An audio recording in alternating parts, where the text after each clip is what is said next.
Welcome, Veritas family. Thank you so much for joining us today. This is Give and Take. I am Sherry Davis, and today I am here with Ann Rill. Hi, Ann. How are you?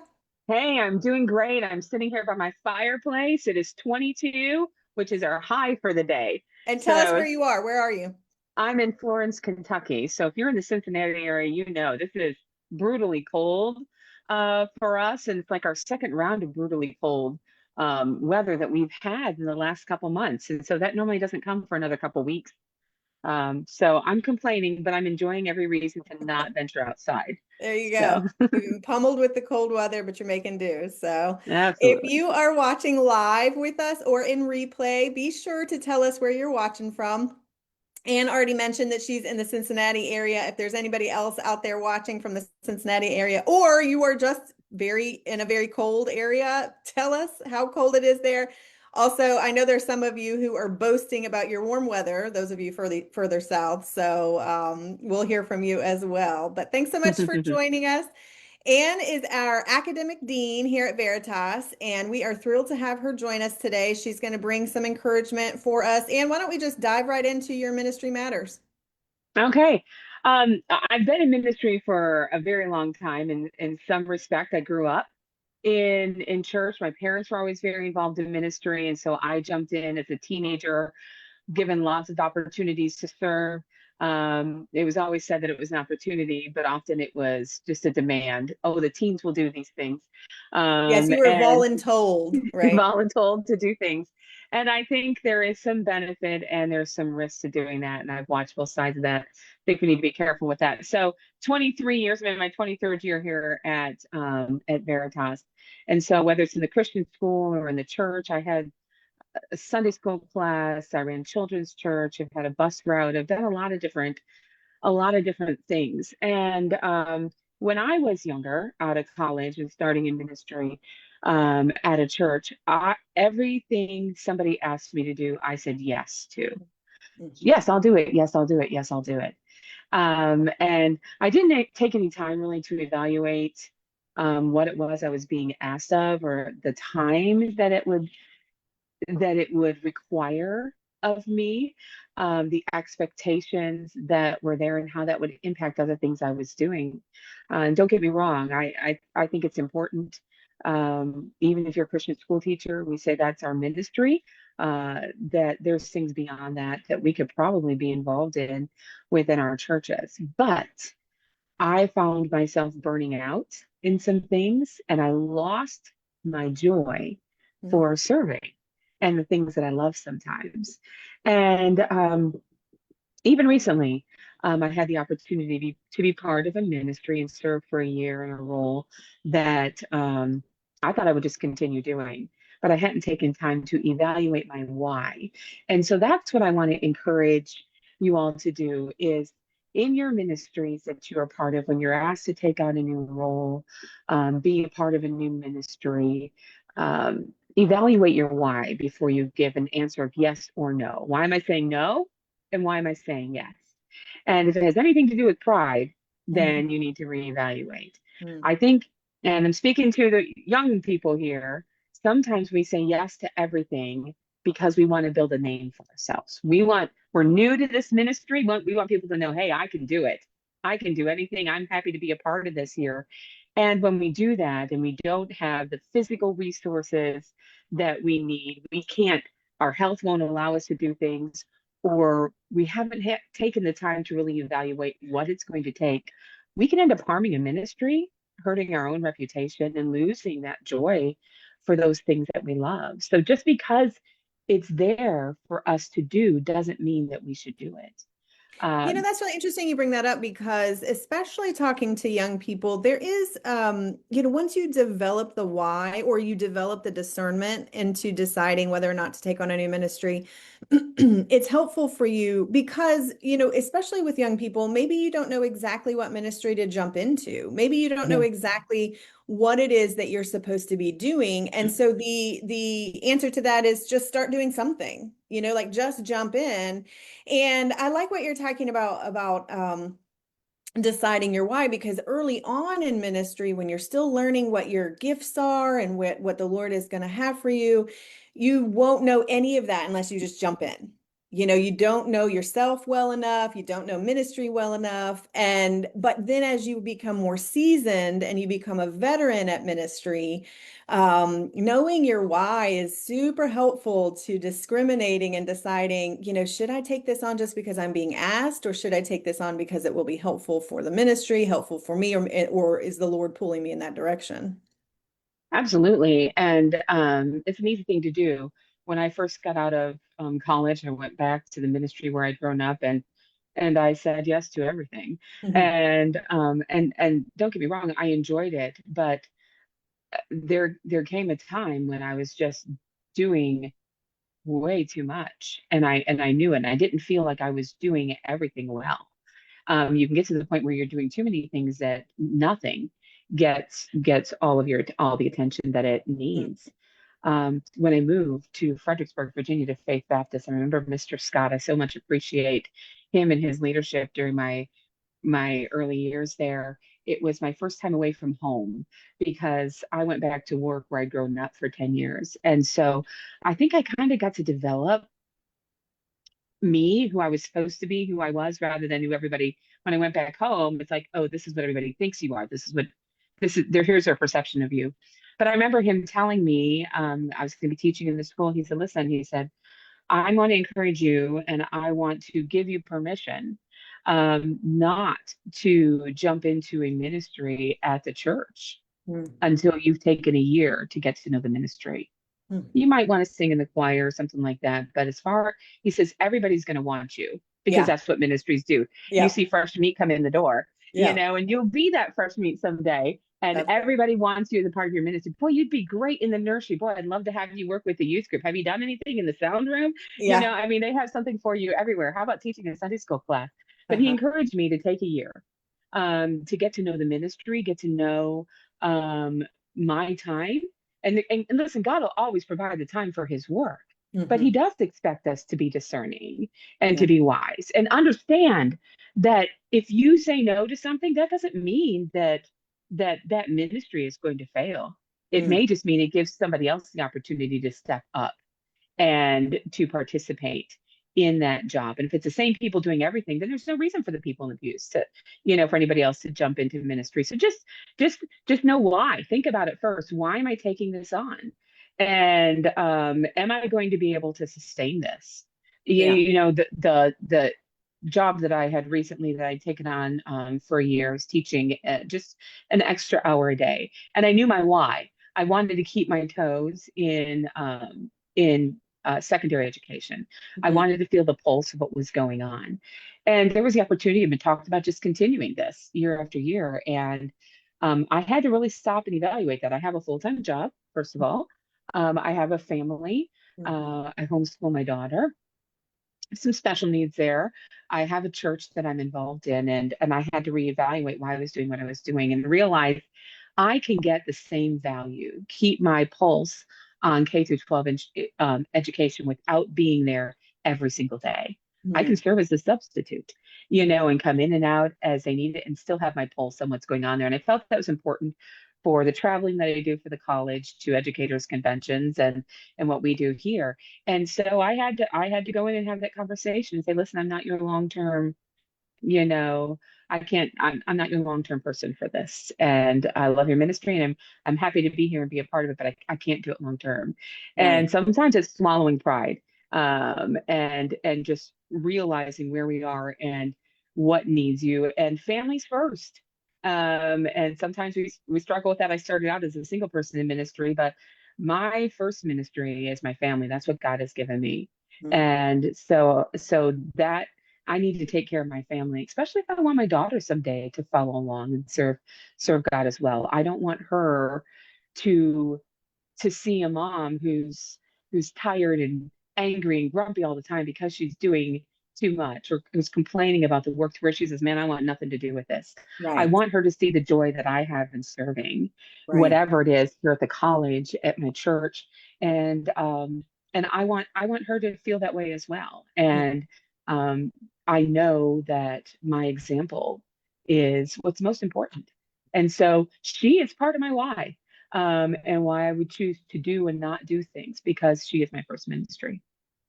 Yeah, yeah, we're doing a focus here at church on team groups and the different ministries you can get a part of. And it made me evaluate, I work in the Sparkies, which is the K-5 through second grade.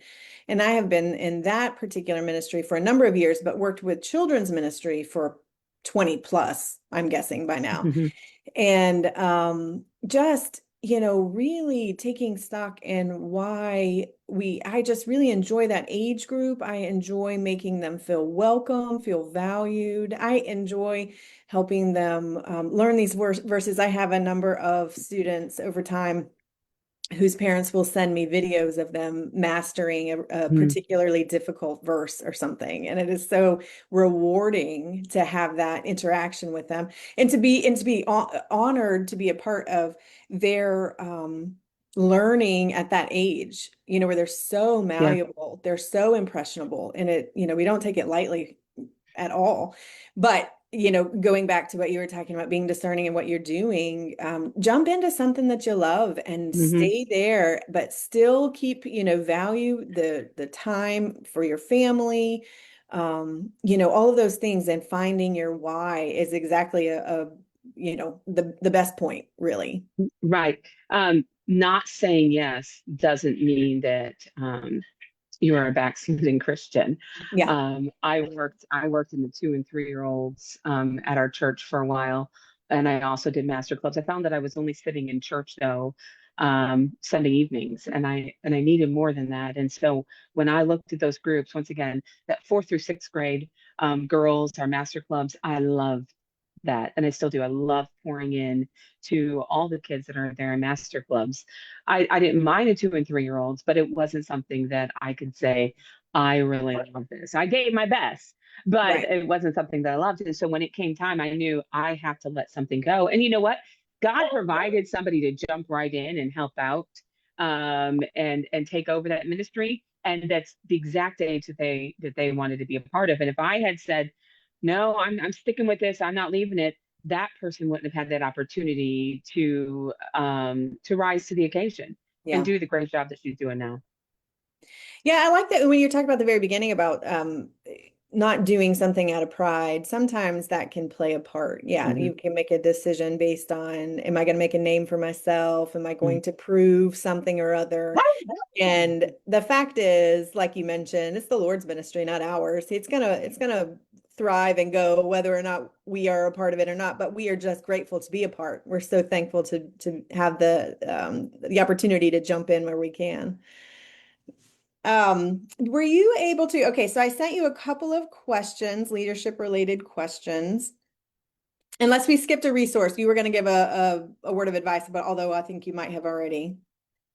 Yeah, just real quick, I apologize. I'm the only one here, and when I get on a call, my dogs, if you hear them, that's when they need my attention. Sure. So I Like kids. apologize. No, not a resource, but a word of advice for you that are working on your education. Don't let your education get in the way of your ministry, Mm, especially if you're preparing for ministry within your education. I have talked to more students in this past year who just want to finish now. I mm, want to do my 4 year degree in two. I want to mhm. do my master's degree in a year or less. I just have to have this in order to have the job that I want. And I Yeah, think like you're check missing the out on box. the They're just yeah, checking boxes, right? right. And don't do that. It's not a race to the finish line. And have respect for the degree, your faculty members, and what they're bringing to you and what they're going to give to you, because it is going to be of value to you. It's not about just checking the box. I just need a C, or I just Yeah, need to be to pass. But take advantage of the time that you have to learn from the people that are here. We have faculty who want to mentor you, who love to mentor you. And what I brag about Veritas all the time when I'm at conferences and things is one of the differences is your teachers haven't been sitting in an office in a college for the last 25 years teaching. They are on the mission field. They are pastoring churches. They're working as youth pastors. They're in the Christian school. They have so much valuable, relevant information for the ministry that you're going to be a part of, and they want to share it. They want to come alongside of you. So don't race towards that finish line. Um, Take advantage of the time that you have to learn and learn everything that you can. Discount it. It's going to help you somewhere. Yeah, and even be proactive with that relationship Hmm. with the faculty member, because I know the faculty do a great job of interacting with students intentionally, academically, and that sort of thing. But if you take that on yourself as a student and say, I'd really love to learn more from this particular instructor, you will find that they will take time out of their busy day, out of their regular life to mentor you, to connect with you, to give you advice. You'll find some of your best advocates come from some of your faculty members as you experience your academic journey here. Absolutely. And after graduation, they'll be some of your closest friends because they'll continue to walk by your side, and to help you in your ministry. It's not just that they're going to interact with you while they're getting paid to do so. Yeah. You will build some lifelong relationships from ministry. Yeah, that's good. That's good stuff. And so if you are in a ministry or you are in classes right now and you're wondering if you should reach out to that instructor, or you might be a burden, sometimes we feel like, oh, they're getting inundated, or they're not interested, but that's just not true. Just take the leap, send the email, send the text. They will be eager to hear from you. We can assure you of that. Mhm. And I'm going to ask you a couple of leadership. Now, you mentioned that you have been here at Veritas for 23 years, and I have been here for 24 years. You and I have been here together, just We serving. are BBC. Yes, that's right. We are. We need the shirt. We are BBC. We've been at it a long time. We've loved BBC in all of its different eras, right? Each Yeah. each decade or each chunk of time, each president, we have really seen lots of different things. We've seen the Lord work. And I was Mhm. telling a group last week that while I don't love transition, and I think you would probably say that Mhm. as well. We've But cried through a few transitions. that's right. That's exactly right. But we can, while we don't, I don't love transition, and I don't think any of them are easy. What I can say is that now I have enough experience to know God's got it. That's right. Like I don't, it's never easy, and I wouldn't choose it for myself. But having seen and having been through a number of transitions, we get to look back. We get the privilege of this Hmm. legacy of, you know what, we didn't have anything to worry about. God take care of it. And that's I think routinely what we kind of say together. Yeah. Yeah. Every leader that we have worked with, I think of five now.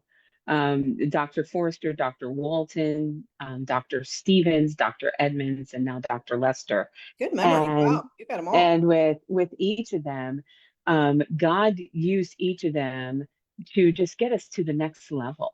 And so one built upon the foundation of the other, about the foundation of the other. There's lots of differences in them, but Dr. Lester wouldn't be able to lead in the way that he is leading today had it not been for the foundation of Dr. Edmonds. And he Mhm. wouldn't have been able to do what he did without the foundation of Dr. Stevens and so on. And so it's not forgetting one's not better than the other, but they've all been used of the Lord. And yes, God sees beyond. He sees beyond today. He's that rock that is higher than I. I love Yeah. that. I love that imagery there. And so we just see what's right in front of us. He sees the future, looking back, we can see God's mercies following Veritas and see what He's done all along the way for sure. And I know that both of us have learned a great deal from each of the leaders that we've Yeah. had here. So I've curated a couple of questions here. Since we've been at ministry a good long while now, what leadership principle do you return to again and again? What comes to mind when you are leading a group or training young people? Um, Understanding that leadership is visionary. I have a choice every day to lead or to manage people. Mm, And Leadership is visionary where management is task oriented. mm, Managers can have leadership qualities to them, but they have to catch the vision of their leader in order to do that. Leaders are not going to be intimidated by leadership qualities they see in others. Yeah. Whereas if we are just focused on the management, the task to task, and this is my job to see that these things get done, we can become intimidated by leadership qualities we see in others. Because unless we've caught the vision of our leader and we see growth in the future, we're thinking, hey, this person could take my job. And so we feel threatened Yeah. at times by that. So catching that vision as a leader, I think allows us to um, build up those around us because our future doesn't look like it does today. We see an expanded ministry, and so we're going to need these other leaders. Mm. Whereas I think in management sometimes we tend to just want to keep everything as is. We Yeah. want to control that environment. So Well, leadership, because you get we take our comfortable there, hands off you know what control. you Yeah, know. You know yeah, what you only know what you know, and you're really good at that. You get really good at that. But it takes somebody to kind of pull you out of that comfort zone, and that can be scary sometimes. Yeah, that's a really yeah. good point.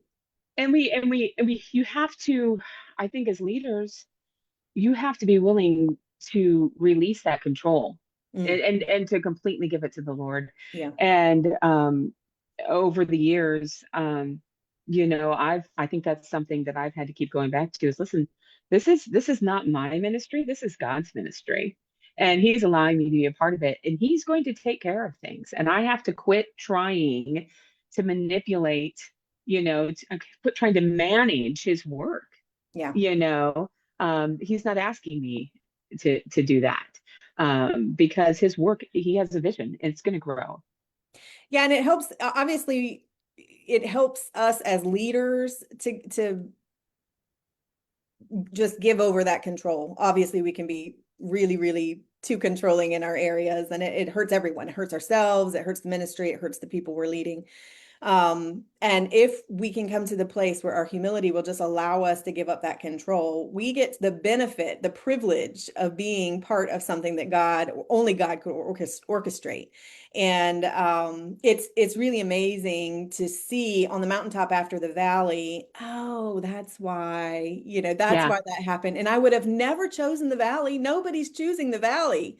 right, But right. afterwards, you get to see all the things that had to align to give God the glory, and it is a much better outcome. Nothing we could have ever foreseen. Real quick before we go to the next question, Leo from Romania. Hey, Leo, thanks for popping in. Hey there, Leo. Elizabeth Patton in Arkansas. She says it's so cool and encouraging to see God's faithfulness throughout the years. Exactly right, Elizabeth. We It are is. exactly right. That's exactly what we were just saying. Um, how do you develop the leaders around you? I know, and I will say you are very, very good about this. This is something that you see into others. You see leadership qualities in others all around you, everywhere around you. And you are very intentional about developing those that are with you in your master clubs and those that are around you. When you were in the library at Veritas years and years ago, you would see different young people come through the high school and say, "Yep, you're." I mean, you're very good at this. I just wanted to say that this is No, something that I think is your bread and butter.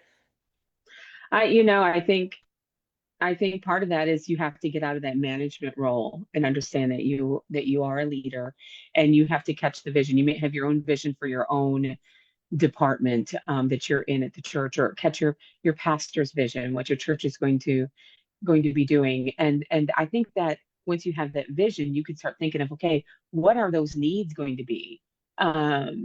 Because to develop leaders, there has to be a place for them.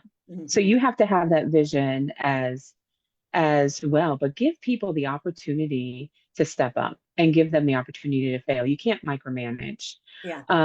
And just speaking of, you mentioned master clubs, but just 2 weeks ago, uh, I was working with a young lady who came in on our van routes, and she was going to start the testimony badge. And as we started talking about, she didn't know what testimony was. It became very clear she didn't know Christ. Mm. And we were short workers that night, and I could not leave to do that. And one of my sixth grade girls, I went up to her and I said, "Hey," I said, would you like to talk to this person about about Christ and just see what she knows. I knew she had gone through training and all that. So she took her out and she came back in afterwards with just a big smile, beaming. The girl was not ready to get saved, but asked really good questions. And what it did is it gave that girl um, confidence in Confidence. that she knew Mhm. how to do this. It also her eye affects her heart. The Bible tells us that. So Mhm. she saw this firsthand. And so now she wants to learn more, she wants to do more.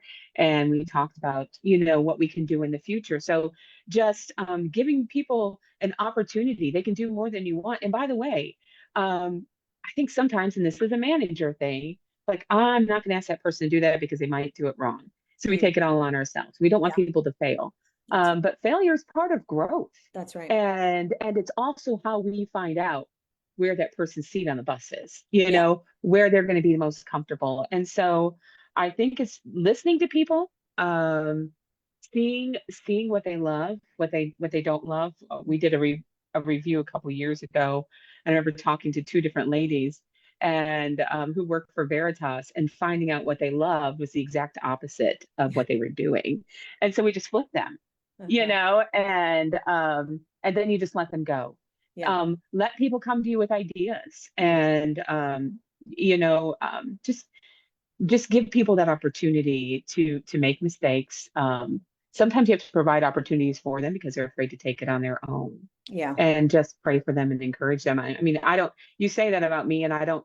I guess I never really saw that in myself. I just do what I was taught and Well, that's why try. it comes so naturally to you. It's not even something you have to assess. It's just part of, if I'm doing this job, I'm going to need somebody to support in this area, in this area. And so I'm going to develop you because you're here and there's no reason not to give that wisdom that I have. I'm a couple of steps ahead of you. So we're just Yeah, gonna keep training. That's why it doesn't compute for you because it's just so natural. Nancy Devenuta popped in from Arkansas. Hey, Nancy, thanks for joining. Nancy. Yeah, I really like when you were talking about giving the safe space to fail, because I think that's key. I think part of the reason, especially people with perfectionist personalities or controlling kind of personalities, and I put myself in that category, it's difficult to step out and want to do a new task because of your fear of failure. But to your point, failure is part of learning. Mhm. That's how you get good at what you're doing because I mean, I fail more, today more than I want to admit. And I think it's so helpful to have a leader who will not only say to you, you're going to fail, but it's going to be okay. We're going to link arms and we're going to move forward and we're going to learn from it. There's That's right. not anything that's irreparable. You can't do anything to this particular job or task that can't be fixed. So let's learn it together and I'll be here whenever you need it. And I think that is such a comfort and it gives such a confidence to go to the next step. And then they get to test those muscles. I think about that. I think I learned that from Dr. Forrester, who we always jokingly referred to as Pollyanna, because he would give us things that were like, "There's no way we can do this." He's like, Yeah. you know, you can do that, but he allowed people to fail, Yeah. and but he championed them and he encouraged them, and okay, let's rethink this. And when we Mhm. think about things that we did in the college, there's things I think, well, I wouldn't do it this way again. If I had the opportunity to do this over, I wouldn't do it this way again. Sure. But I don't think those things where I would say, oh, this is where we failed. I don't think it hurt us. I think it made us stronger. Oh, absolutely. And that happens with the individuals as well. My daughter, she lots of things come very easily to her. And so if she feels she's going to fail, she's just not going to do it. And part of developing her into the leader that I know she can be is teaching her that very thing. And so when something happens, well, let's focus on what did we learn from this? What can we do better next time? And then giving her the confidence to take that next step, whatever that may be. I Mhm. love it when somebody that's working alongside of me, or somebody that's in my department will come and say, "Hey, I've got an idea." That's Mhm. that's what you want, Yeah. because because whether it's just the academic department or community engagement or the college as a whole, you can't Mhm. develop it on your own. Yeah. And God brings all of us together. We're all part of the body of Christ. We all serve a different role. And here at Veritas, we do as well. And at your church, you all serve a different role. Everybody is needed. And when you can build people to the point where they feel confident enough to say, hey, I've got an idea. You know, Yeah, that's it that. does a couple of things. When somebody comes to you with an idea, that means that you have built a team that's safe enough to say it, Yes, right? it's Because a we've all safe been in place. teams, we've all been in situations where one you got your hand slapped, right? You Yeah. you had an idea and it got instantly, dismissed, and then it keeps you from wanting to do that again. You you Hmm. you don't feel safe to do it. So if you've built a team who can continually come to you with ideas, it means that you've built a safe team. Secondly, it means that they have owned that position. It's not just the humdrum. Right. It's not checking the boxes. It's like, oh, you know what? I see a way we can improve this. It's not just checking the box. It's like seeing the vision, like you were talking about, for what could be more efficient, what could be a better fit for the job. And so for so many reasons, just the sheer fact of somebody coming to you with an idea means a lot. There's a lot of layered complexities there, which Yeah. I think is great. And I think it says something about you because it means that you've moved from that role of just managing people Mm, to casting a vision and not feeling threatened by those leadership roles you feel in others. Because if that's who you were, you'd be doing the hand slapping. These people would never be coming to you with that's ideas. true. And That's so it true. says something about, I think, the growth in you as a person too, when Yeah. others feel comfortable to come to you with that. And there's a great responsibility there too, I think, in the way that you respond to that Yeah. and the way that you encourage or you instruct. Not every idea is an idea that we can move forward with. And so it's continued growth Right. in your role as a leader as well. Well, I know you and I can sit and talk leadership all the time because Yes. we have loved our leaders. We've learned a lot from our leaders and we've learned from each other. And I know we could talk about this for a long time. Let's finish up by speak to a prospective student who might be on the fence, who's watching this and says, I'm not sure I'm ready to take on classes. I'm not sure I can. What are you saying to that student? I'm saying yes, you can. Um, I think sometimes we look at, oh, I can't do a bachelor's degree. Or I can't do a master's degree. I'm 50 some years old. I can't work on this. I don't have time. But you take it a step at a time. I'm working on my PhD, and Mhm. I've been working on it for a very long time because life gets in the way. Yeah. Things happen, and so I have to pause and then move forward because I have to keep my ministries in check and know what's most important. But you can do it. There's always a path. Mm. And if one step is too big, then let's make a smaller step. That's And that's good. what we've done here at Veritas. Start with start with just auditing a course on Mhm. TMI, bbc.edu. See what a course is like. Then decide you're going to take one course. Maybe you say, I want the training, but I can't do a full master's degree. Well, then do that 12-hour certificate that Mhm. will roll over another 18 hours and you have that master's degree. So just start with that associate's degree or that Bible certificate, but just take that little step. Don't be afraid of the end. Once again, going back to the verse that I mentioned earlier, where the psalmist said, "Lead me to the rock that is higher than I, for thou hast been a shelter for me and a strong tower from the enemy." If God has called you to it, He's going to help you through it. He's your strength. He's your provider and he is your guide. He sees so much further into the future than you do. Mm. So don't be afraid of the path that he set you on. Know that he's already there at the end. And so just take one step at a time. Yeah, if he's tugging at your heart, this is the time. Now's the time. We talk about Yeah. this every episode about how our team is honored and privileged to be part of that journey. So we have folks who can take your call, walk you through it. Any questions or fears you might have, we are here to take those calls and answer those. We're so excited for you. If this is the path for you, if the Lord's tugging at your heart to jump into classes, now's the time. Yeah. And you're And not a, I'm sorry, one more thing. And you're not alone. That's right. You're going to have a dedicated advisor, somebody that's going to walk this journey with you. It's going to be the same person, and they're going to help you all the way to the end. And your faculty are going to do the same. So understand that you're never going to be alone in this, but you're going to have a whole host of people here that are walking the journey with you and are cheering and encouraging you along the way. Thank you so much, Anne Marie, for jumping in here today, taking time out and Yeah. giving us some of your leadership advice here. We're thrilled to have you today. Thanks so much for inviting me. I loved it, Yeah. and can't wait to watch the following episodes over the next weeks. I love jumping in and seeing what I can learn from those that are on Give and Take with you each week. That's right. So those of you who are watching, thanks so much for popping in today. Be sure to tell us where you're watching from in the comments, and then we will catch you next week, same time. Thanks, guys.